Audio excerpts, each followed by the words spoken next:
سيقول السفهاء من الناس ما ولاهم عن قبلتهم التي كانوا عليها قل لله المشرق والمغرب يهدي من يشاء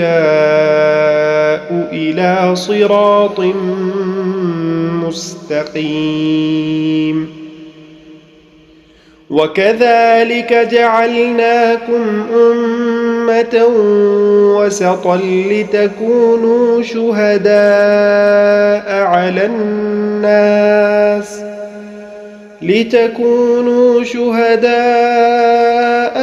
الناس ويكون الرسول عليكم شهيدا وما جعلنا القبلة التي كنت عليها إلا لنعلم من يتبع الرسول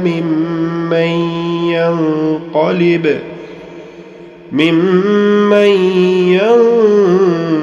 ينقلب على عقبيه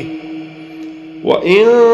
كانت لكبيرة إلا على الذين هدى الله وما كان الله ليضيع إيمانكم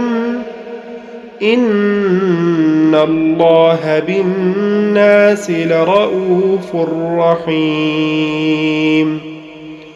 قد نرى تقلب وجهك في السماء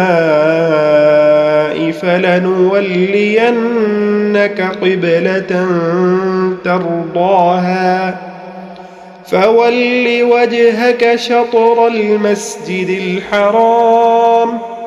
وحيث ما كنتم فولوا وجوهكم شطره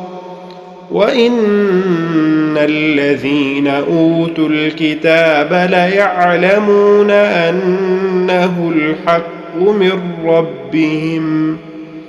وما الله بغافل عما يعملون ولئن أتيت الذين أوتوا الكتاب بكل آية ما تبعوا قبلتك وما أنت بتابع قبلتهم وما بعضهم بتابع قبلة بعض ولئن اتبعت أهواءهم من بعد ما جاءك من العلم إنك إذا لمن الظالمين الذين آتيناهم الكتاب يعرفونه كما يعرفون أبناءهم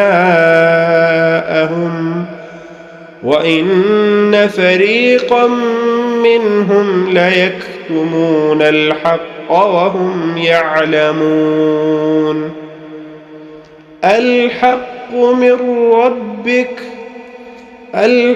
من ربك فلا تكونن من الممترين.